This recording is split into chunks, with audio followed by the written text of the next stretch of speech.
ladies and gentlemen. This is The Binding of Isaac, and you are watching the Newb Hour. My name is Lifestone, and I'll be your host this evening. We're going to run ourselves a nice little random run. Let's see who comes up. Wouldn't you know, it's Eve, everyone's favorite emo. Now, if you haven't played this game much, Eve is a very difficult character to make work.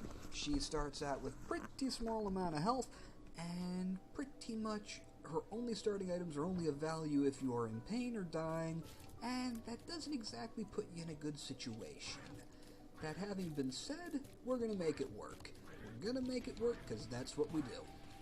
Now, a lot of these people who like to watch The Binding of Isaac like to see the players start from scratch, start from the very beginning of the game, brand new save files, things like that. And if there's anyone out there who would like to see that, go ahead and put down in the comments and we can arrange that. But in the meantime, I'm just enjoying myself on a random run because that's what's going on. Now, if you've never played The Binding of Isaac, never seen it, have no idea what it's about, the basic idea is that we have the main character, Isaac, who is the kid of a psychotic fundamentalist Christian mother. Now, I don't mean that in the sense of, oh no, she's a fundamentalist Christian, that makes her psychotic. No, I mean these as two separate statements. She is a fundamentalist Christian, and she is a psychotic. She believes that she is hearing the voice of God, and that the voice of God has told her to murder her child. Knock knock, bad things. Now, basically, Isaac, having overheard this, jumps in the basement to try to escape Mom, and runs into a million separate horrible things down there. Things like famine. And basically, it's just a randomly generated dungeon crawler from there on out. But it's a fun little game, it really is. That having been said, it's not really about a story, it's more about an atmosphere. Trying to create a motif, if you will. Now, I do enjoy this game very greatly. It always provides a challenge, and every run feels a little bit different. I can honestly say I've never had two runs that felt quite the same. Now that I'm done ranting about all that, let's talk about how the run itself is actually going. That is to say, it's over. I'm dead. Have a nice day. Have a nice life. We're going to have to try that again, I think.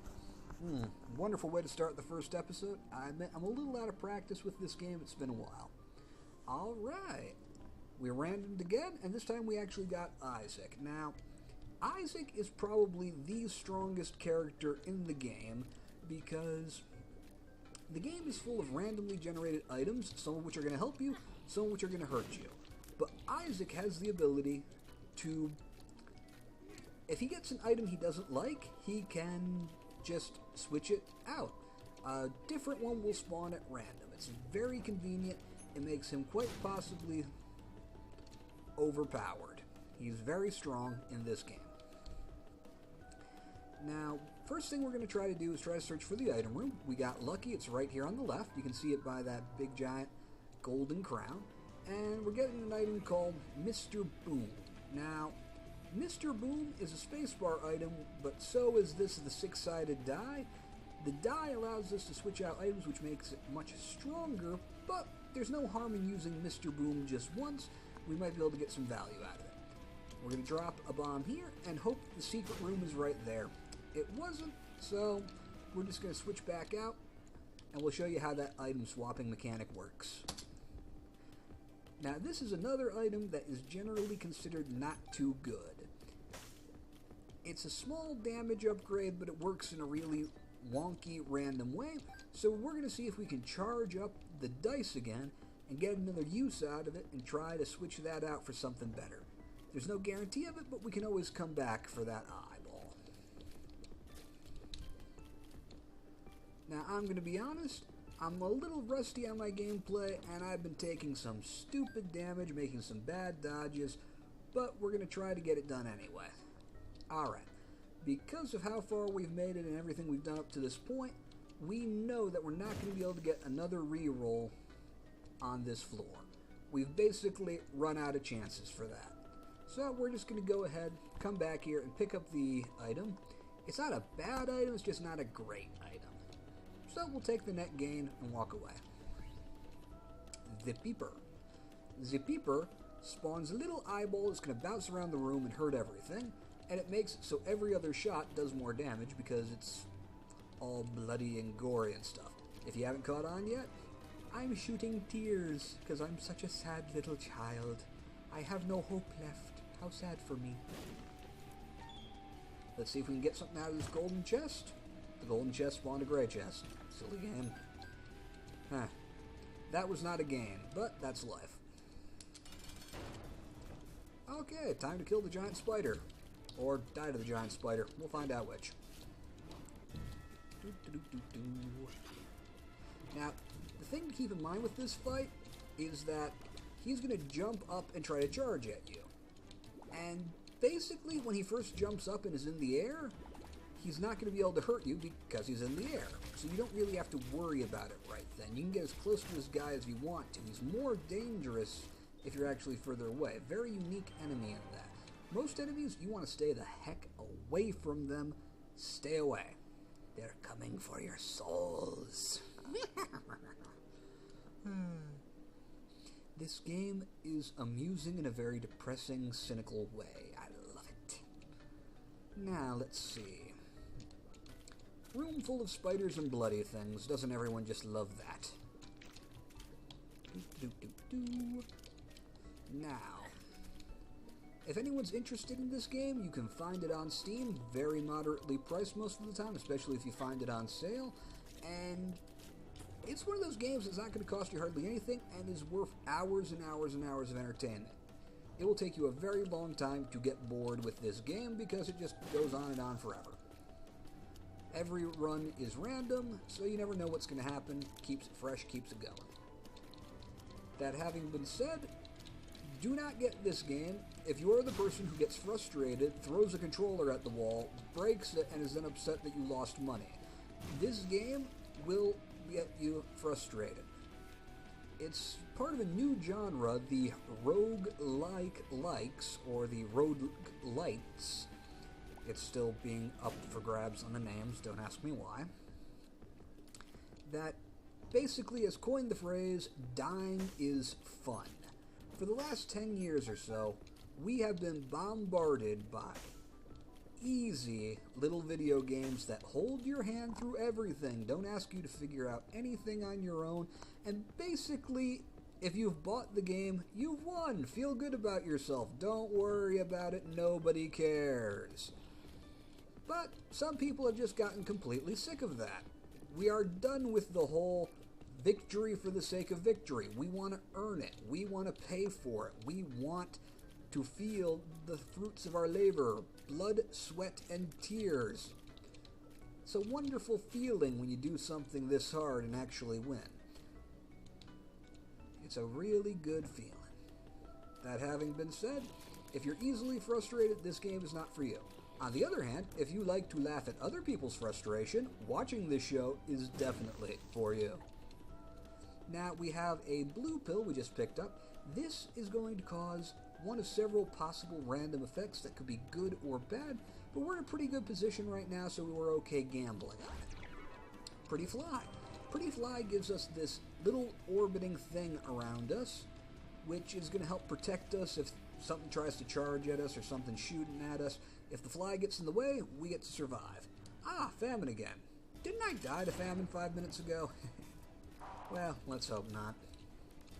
Hopefully this time will go better because we have a bit more damage and a bit more health. Ooh. Ah! I am out of practice with this game, I really am. When you're worried about dying to famine, you know it's been too long. That having been said, one can't spend their whole life playing video games, even if they want to. Now, if you guys find this in particular content interesting, please leave a message, let me know. If you think this is stupid as heck, let me know that too.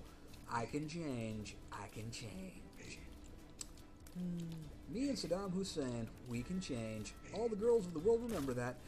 Men can change. You just gotta keep trying. You can fix them eventually. Stick it out. Yeah. We can all change. In case you're unaware of this, I am not at all a cynical human being.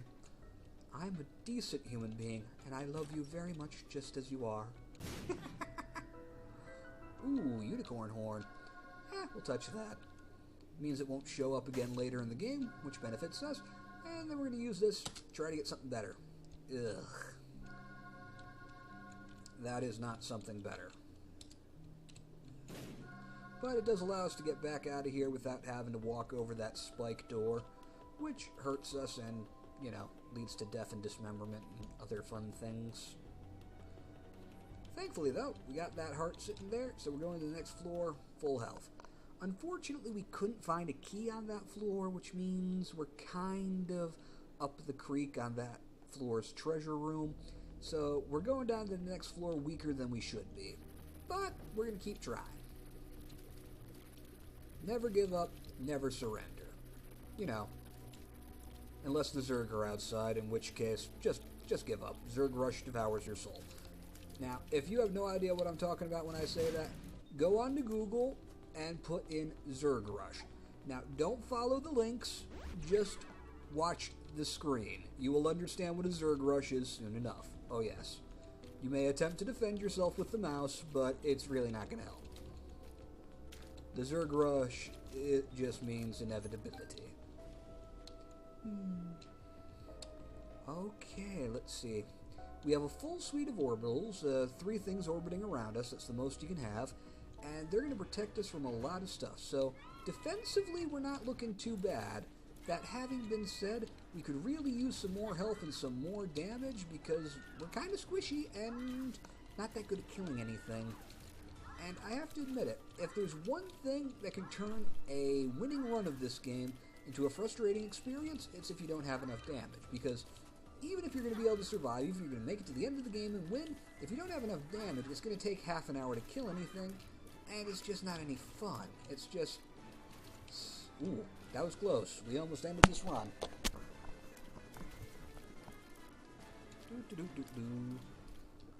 Now, this enemy, I believe, is called Super Pride, and it's sort of a mini-boss. He's going to omnom our souls. Well, I think we're going to call that a night. Y'all have a great one. Bye.